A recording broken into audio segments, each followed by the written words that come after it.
Alors bonjour, nous y revoilà pour la petite démo du mardi. Voilà, aujourd'hui j'ai choisi un sujet animalier, je fais un petit dessin. Ce sont deux loutres, voilà, ça me semble des mignons comme image. Donc voilà, alors ici je vais travailler d'une manière assez particulière. Enfin particulière, pas plus que d'habitude, je vais commencer par mon fond. J'ai humidifié l'arrière du papier pour qu'il ne gondole pas. J'ai humidifié tout autour des loutres. Et j'ai préparé un jeu de couleurs très très dense, hein. Voilà, j'ai vidé une partie de mon tube dans un pot, j'ai mélangé deux couleurs, en l'occurrence le bleu outre-mer, et je suis revenu à mon bitume. Hein. Ça me change un petit peu, ça faisait longtemps que je n'avais pas utilisé, mais pour foncer une couleur, il est très intéressant parce qu'il contient un petit peu de noir. Et donc avec les bleus outre-mer, il va nous donner des gris de peine intéressants. Alors pourquoi j'ai fait ça? En fait pour aller très vite, et pour ne pas travailler le fond avec aucun coup de pinceau. Et puis pour jouer aussi sur la diffusion qui va être très très saturée. Et ben, je vais essayer d'obtenir justement une impression de lumière par opposition avec un contraste très fort. Je vais travailler un petit peu dans ce que je faisais avant, plutôt un clair-obscur. Alors voilà, ben cette couleur, je l'ai vraiment bien mélangée pour éviter d'avoir de résidus. D'ailleurs, je vais retouiller un petit peu, sachant que le bleu outre-mer a tendance à retomber. Voilà, je le remélange de manière homogène. Auparavant, j'ai quand même vérifié la teinte aussi, voir si elle me convenait. Et là, je vais profiter d'une belle humidité. Alors, mon papier est très légèrement brillant, mais il ne dégorge pas d'eau. Et là, je vais simplement venir vider. Hop. Vous voyez, c'est magique. Il n'y a presque rien à faire. Je laisse voyager. Et on voit aussi les caractéristiques des couleurs.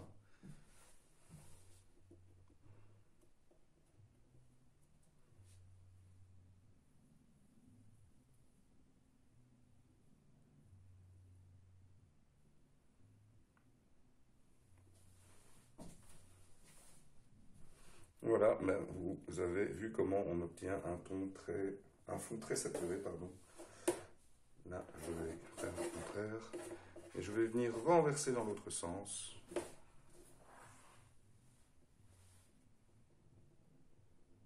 Voilà, évidemment, je gaspille plus de couleurs. Ça, c'est un petit peu le souci.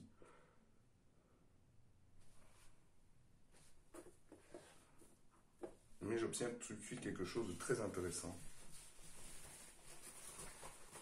Alors, je vais absorber l'excédent. Je vais aussi venir nettoyer un petit peu. Ça pourra peut-être apparaître, mais ce sera sous-jacent. Alors là, je viens essuyer l'excédent toujours par les côtés.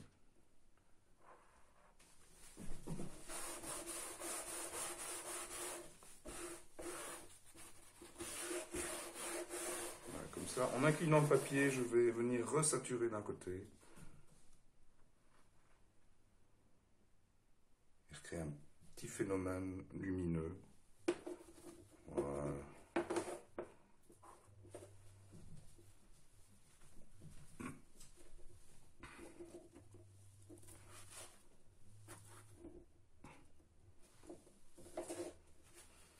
Et là, ben, je ne chipote plus.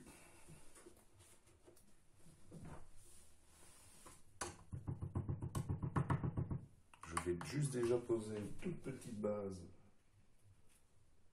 un peu chaude ici en dessous pour déjà dissocier un petit peu un animal et l'autre.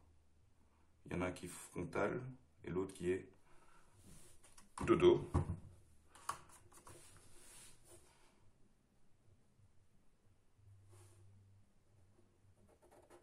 Je crée une petite liaison entre les deux.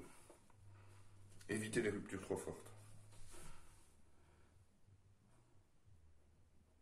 Là, je vais récupérer le trop-plein. Je vais déjà les lisser à certains endroits où je sais qu'il y a plus d'ombre.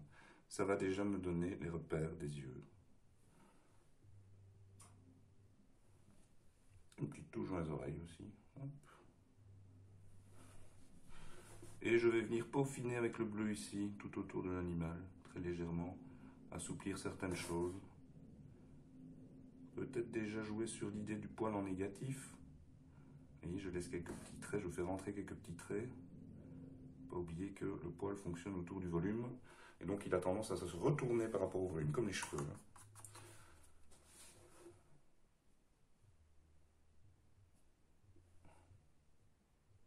Attention avec pas un pinceau trop humide.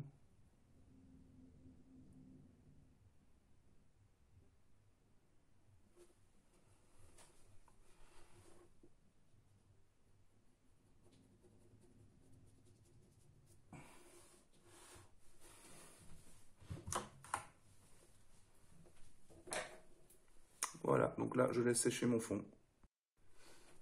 Alors nous y voilà après séchage. J'ai obtenu un fond comme je désirais, ou à peu près. Je vais peut-être devoir amener une couche dedans, je vais voir en fonction de l'évolution des valeurs des animaux. Alors, voici les deux petites bêtes en question. Ce que je vais faire maintenant, c'est que je vais attaquer les couleurs du poil, en essayant de réserver les blancs. Par contre, je commence toujours, c'est systématique chez moi, je vais commencer d'abord par travailler les valeurs les plus claires. Donc j'ai vu que j'avais des nuances d'orangé, je vais attaquer directement avec un orange de quinacridone pour créer la base lumière. Alors, en plus, je sais que cet orange, il va bien rentrer en opposition avec mes couleurs de fond, le bleu, évidemment, je suis sûr, encore une fois, une complémentaire. Je ne vais pas chercher beaucoup plus loin.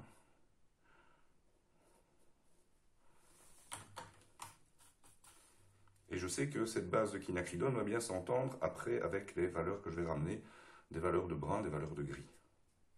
Alors le plus important, c'est de ne pas tomber dans le petit poil. Oubliez ce poil, vous ne le voyez pas, clignez des yeux, simplifiez les choses, voyez les grandes zones de couleur, mais surtout, ne tombez pas dans le poil. Le poil, ça se comporte en masse, donc on va éviter de tomber dans la petite répétition de touches qui n'amène pas grand-chose au tableau. Alors, je vais faire remonter un petit peu. J'essaye de ne pas multiplier les coups de pinceau. Ça évite de créer de la structure. Voilà, je trouve que ça résonne bien, les deux couleurs entre le bleu-gris et l'orangé. Là, je trouve que ça résonne particulièrement bien. Donc, quelque part, j'ai déjà de bonnes sensations quand je peins. Si je sens que mes couleurs s'entendent bien ensemble, qu'elles se renvoient la balle, ben voilà, je ne demande pas plus. Alors je vois quand même que sur la photo, il y a un petit point de lumière sur le côté droit et sur le dessus. Donc je laisse une valeur légèrement plus claire. Et ici, je vais insister la valeur, ça va être dans ce coin-ci. Je fais attention parce qu'il peut y avoir contact entre mon fond qui n'est pas encore peut-être tout à fait sec à certains endroits.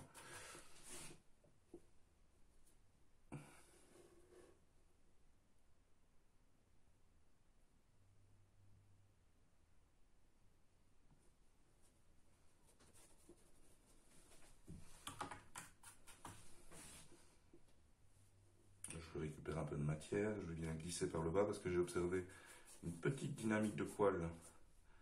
Comme je vous le dis, il faut peindre dans le sens du volume. Et donc ben là, je viens déjà de l'imposer avec un coup de pinceau. Je vais encore récupérer de la matière, je vais venir la glisser ici pour créer déjà l'idée de l'ombre portée de la tête de celle-ci sur l'autre.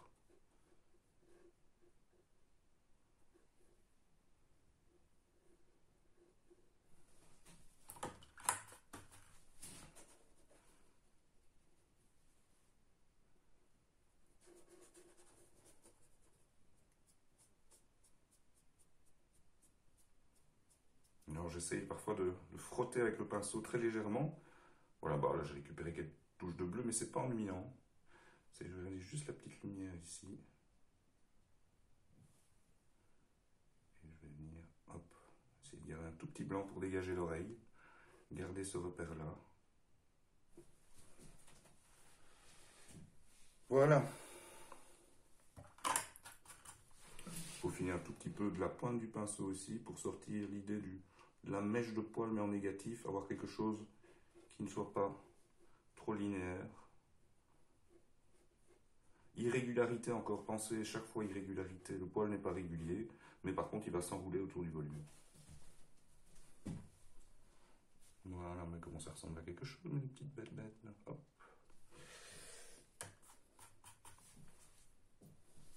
Donc maintenant je vais monter très vite dessus. Pas sur la loutre évidemment. m'empêcher de dire des bêtises, mais hop, je vais aller déjà imposer une valeur plus forte, notamment au niveau de la truffe. Alors ça, c'est un brun composé palette. Hein, j'avais mélangé encore une fois orchidinacridone, alizarine plus du bleu.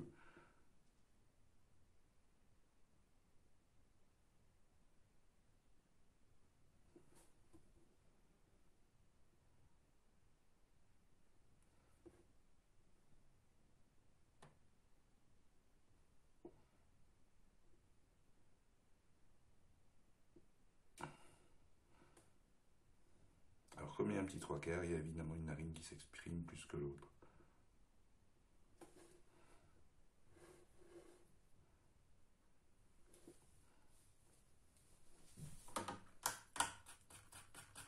Voilà, vous voyez, je voulais juste créer une petite incidence, une petite tache. Je vais l'emmener légèrement par là du bout du pinceau et je vais enrouler un petit peu dans l'autre sens.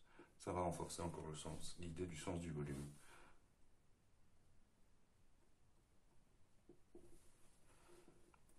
Et ici, je vais venir doucement bouger la goutte, qu'elle se diffuse un peu.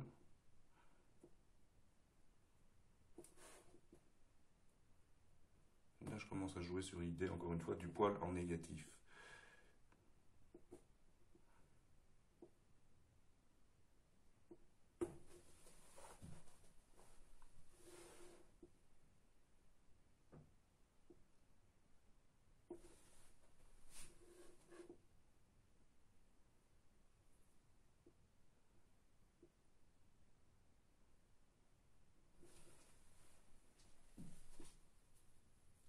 Appliquer le même principe de l'autre côté avec un fond de palette, toujours ce fameux brun, mais par contre là, une variante peut-être un petit peu plus violacée, contraste et complémentaire avec les jaunes orangés en dessous.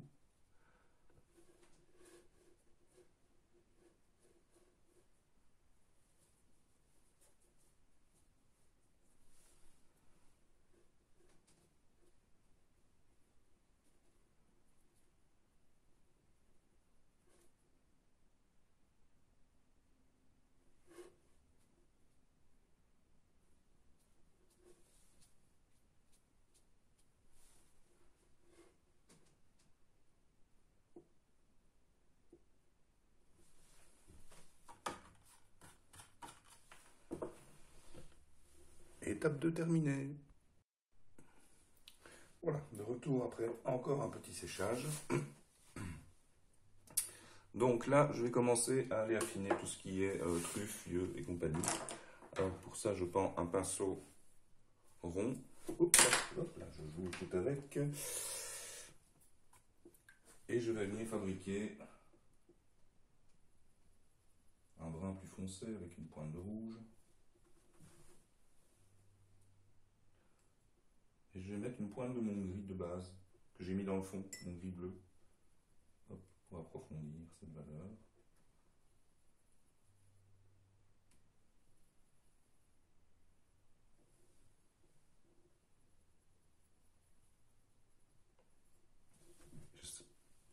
J'essaie de ne pas perdre trop en intensité.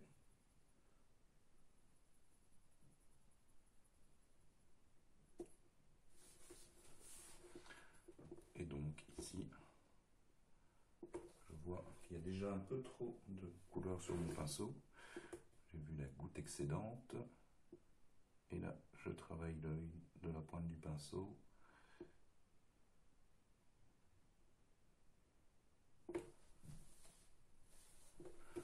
La goutte étant suffisamment concentrée, suffisamment humide, j'en profite pour attaquer de l'autre côté.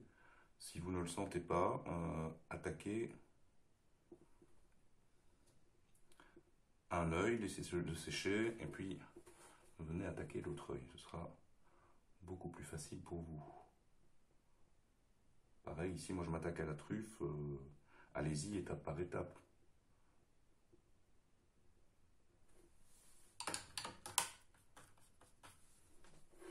Et là, j'ai rincé convenablement mon pinceau. Je vais tirer avec un peu d'eau claire, hop, pour que la touche se désature toute seule. Et j'utilise le trop-plein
m'empêche de créer des variantes avec ce brun. Hein. Je vais mettre une petite touche de violacé de temps en temps dedans. Là, on va venir dessiner l'oreille.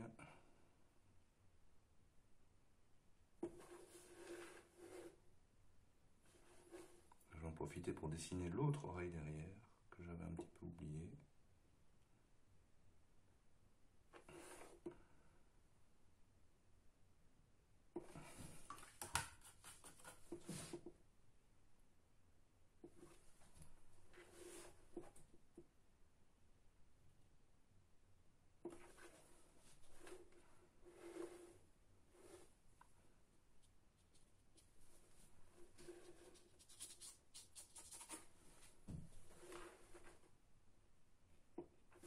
Là, de cette masse, hop, je vais commencer quand même à... Voilà, toujours l'idée de sortir un peu du poil de la tête du pinceau, de la pointe du pinceau, mais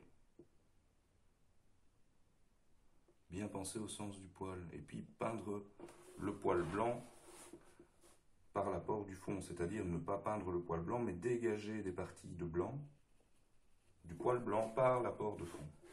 Toujours le principe, au fond, du négatif.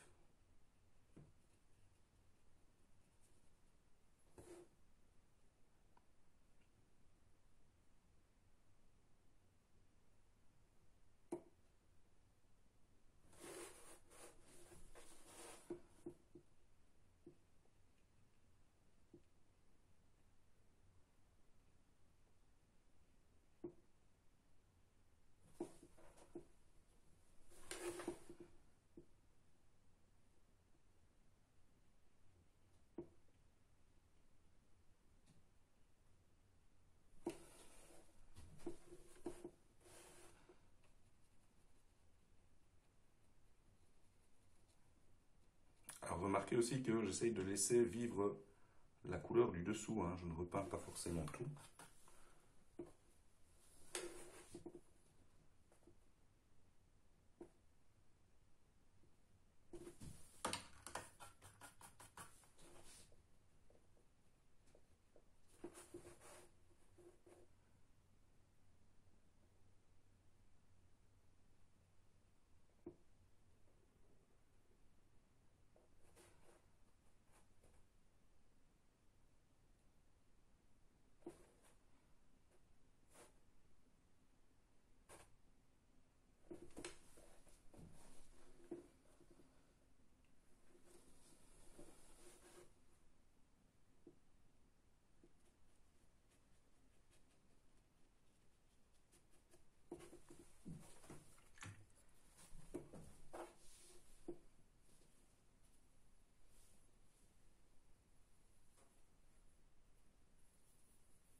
J'adoucis la ligne en dessous.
là, le bleu a repris un peu trop le dessus sur mon mélange, donc je ramène du brun, mais ça crée une petite variante qui n'est pas inintéressante. Voilà.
Et là, justement, je joue sur une paire de lignes, volontairement, pour créer de l'unité dans le tableau et dans les animaux, créer une liaison, ne pas fragmenter trop les choses.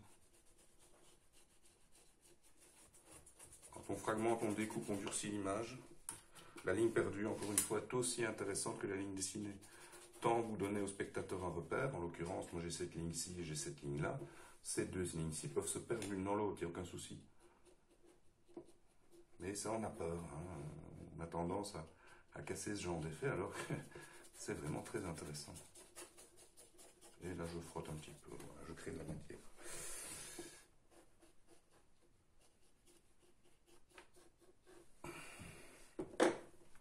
Voilà, étape 3 terminée.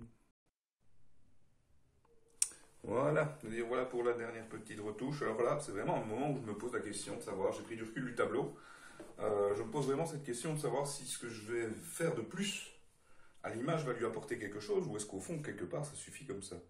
Alors, j'aime bien toujours aller plus loin, mais sincèrement, pour une première approche, type croquis rapide, étude, je pourrais très bien m'arrêter là.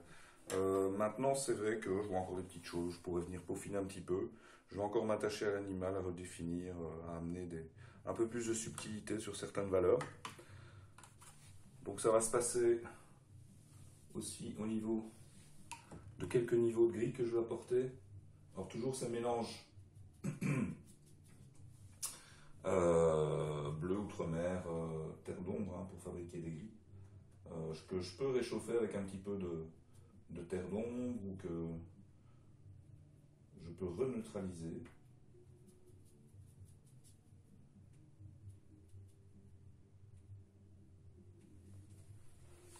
Je vais apporter quelques subtilités encore pour redégager l'oreille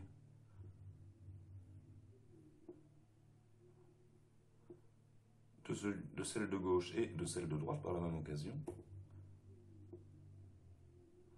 Avec ce pinceau, on fait des choses très très précises. Alors là, vous devez avoir une variation de lumière très forte, je m'en excuse. Mais voilà, le soleil est revenu et je suis orienté ici, plein sud, qui vient de la gauche. Et donc, voilà. C'est pas toujours pratique parce que justement les lumières sont changeantes. Donc, pensez bien que, au fond, si vous orientez votre atelier avec la lumière au sud, vous risquez d'avoir beaucoup de variations de lumière, puisque le soleil tourne. Par contre, d'une autre manière, voilà, si vous orientez au nord, vous aurez beaucoup moins de variations. Ça a son importance dans le confort de travail aussi. Hein. Je ne pense pas forcément que ce soit si important que ça, mais la lumière d'ambiance de l'atelier est très très importante. Et la tendance de la lumière de l'atelier aussi, si vous avez une lumière tendance chaude, vous allez refroidir, avoir tendance, selon les études évidemment, on pousse un peu loin les choses, mais le peintre qui peint dans une lumière chaude a tendance à refroidir un peu ses couleurs et inversement.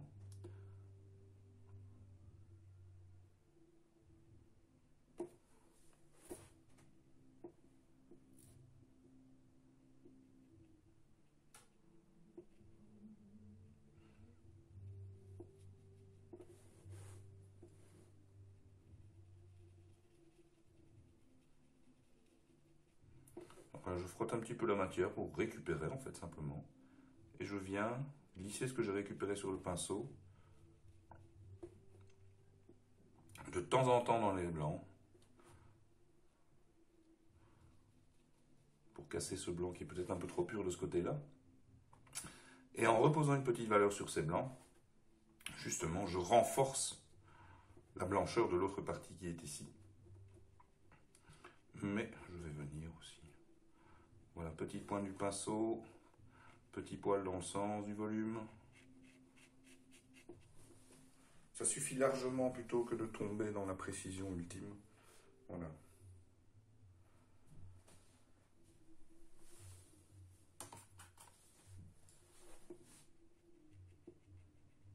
Si j'avais un peu trop de matière aussi. Voilà, alors, pour que vous le sachiez, je suis sur un papier Arches, donc très bonne qualité. Ceci dit, les papiers Arches, dans le temps, n'avaient pas une capacité au retrait terrible. On ne pouvait pas vraiment faire de retrait ni décrocher la matière. Une fois que c'était posé, voilà, on ne pouvait plus venir faire ce que je fais, frotter la matière, récupérer. Voilà, ça fixait tout de suite. Tout simplement parce que le papier était encollé en surface à l'époque et qu'en surface.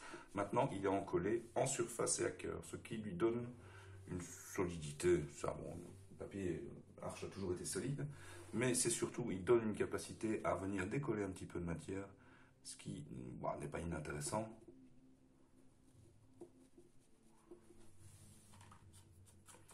Mais il faut toujours faire ça de manière judicieuse et que ce ne soit pas répétitif.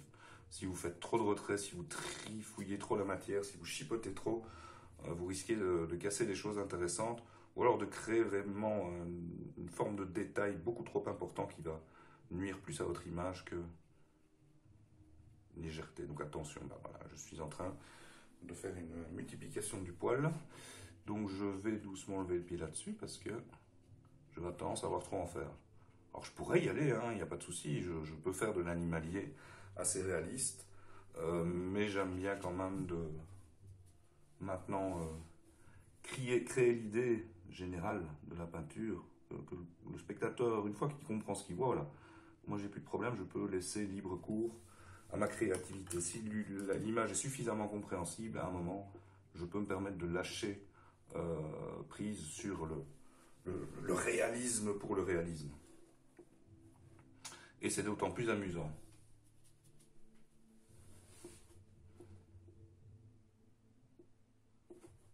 Alors ici, je viens ressouligner les petites lignes côté des yeux. Je viens reposer une petite valeur très légère.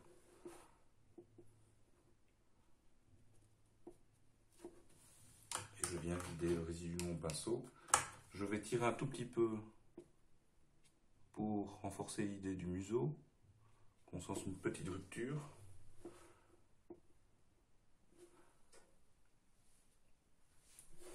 Et je vais faire pareil ici.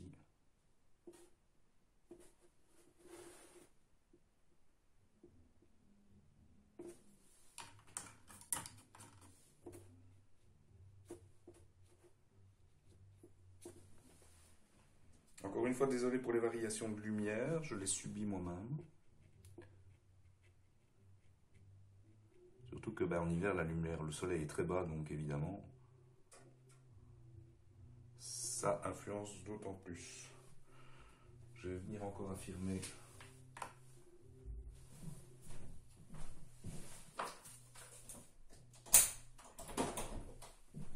Hop. Désolé, rechangement de lumière, mais j'en avais besoin.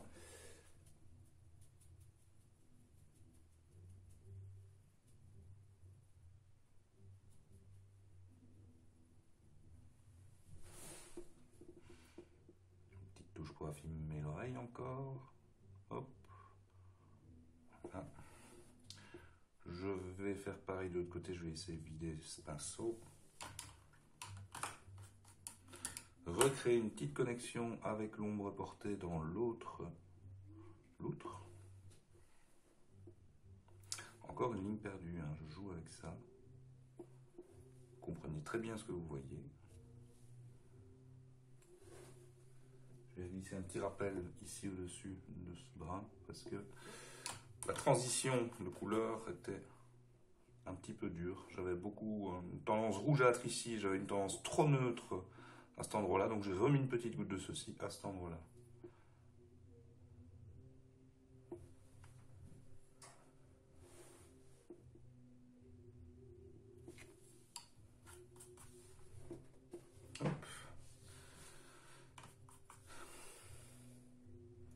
Et je vais venir finaliser l'autre assez vite. Alors je vais m'arrêter là-dessus. J'aurais pu encore une fois aller plus loin dans le fond. Je le ferai probablement plus tard. Mais enfin, pour vous, pour votre... ce que vous avez pu voir dans cette démo, les explications, ça devrait vous être largement suffisant.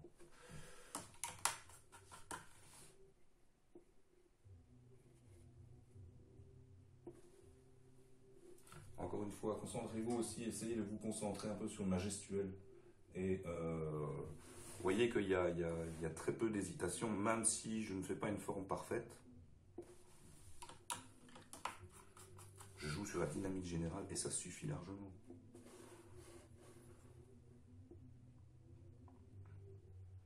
Alors dans les artistes animaliers, je pourrais vous en citer quelques-uns qui pourraient vous intéresser. Alors, des plus proches, je vais citer Jacques Blavier, Jacques le peintre, hein, qui fait un travail sur les animaux assez phénoménal. Hein. Là, vous êtes dans une forme de réalisme. Et voilà, c'est une partie du travail de l'animalier. Maryse Vouilly aussi, voilà, qui elle fait de l'hyperréalisme. Alors voilà, ça peut correspondre à une personnalité. Bon, j'essaie de moins peindre comme ça maintenant. Ça me correspond moins en termes de personnalité. On a tous la sienne propre. Et donc, il faut essayer d'analyser ses envies pour peindre comme on le sent, pour peindre comme on aime. Et pas peindre comme un autre peint. Voilà, ça n'a aucun intérêt.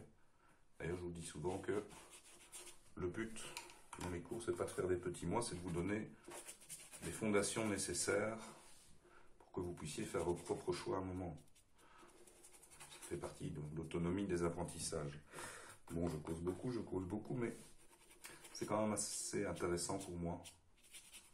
Plutôt que de faire des ersatz qui peindraient comme moi, c'est plutôt... voilà. Gardez vos idées, votre manière de faire, vos couleurs. Les couleurs, ça on a tous nos préférés. Faites-vous confiance, essayez de ressentir l'harmonie. Pensez bien aux valeurs, aux tendances. Vous pouvez jouer encore une fois, hein, les échelles de valeurs, tendances de couleurs, chaud, froid, neutre. Là, il y a pas mal de neutres. Il y a une petite pointe de froid, c'est du bleu. Hein. Ça renvoie la balle aux teintes chaudes et c'est composé des mêmes couleurs. Toujours. Je crée des variantes avec presque 3 couleurs. Donc dites-vous que vous pouvez en faire tout autant et faire pratiquement toutes les couleurs avec 4-5 couleurs. Donc, voilà. Eh bien écoutez, moi là ça me convient, j'ai plus trop bougé. Je vais juste faire ce que je fais quelquefois. Alors ce que vous entendez, c'est le bruit d'un Posca. Feutre acrylique. Très intéressant, moi j'utilise maintenant pour sortir les petites moustaches, les vibrisses. Alors, je pourrais très bien gratter aussi, hein. Mais enfin, le Posca lui m'intéresse particulièrement.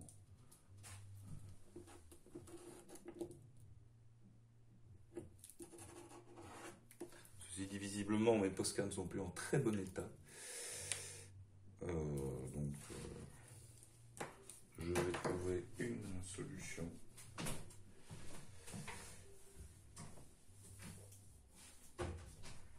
Et je vais utiliser plutôt un crayon blanc ou un stylo. Là, j'ai trouvé un petit stylo, Jelly Roll. Donc voilà, je vais sortir quelques moustaches comme ça. Alors je ferai très attention à avoir un geste délié. Ils ne vont pas tous dans le même sens. Il y en a des plus petites, il y en a des plus longues.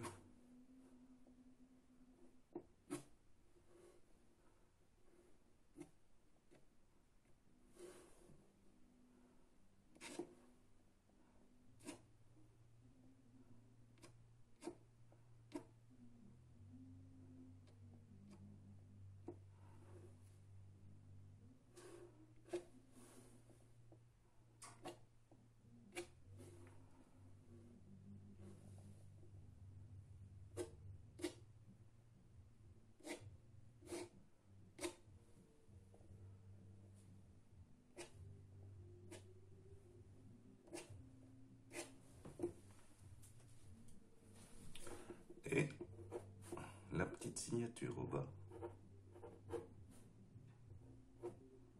Voilà. C'est bas, mon nom de scène.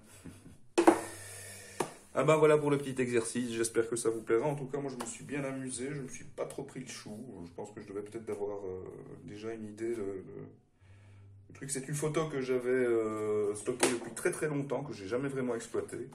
Mais voilà, c'est pour ça qu'il est important d'avoir une bibliothèque de photos, parce qu'il y a un moment, peut-être vous ne vous sentirez pas de traiter ça, vous n'aurez peut-être pas les moyens techniques ou l'envie simplement. Hein. Et puis à un moment, il y aura peut-être un déclic, et bah, j'ai pensé à ça hier soir, et voilà, je fais ça aujourd'hui, ça s'est très bien passé pour une petite vidéo. Merci de votre attention, et puis à tout bientôt. Hein.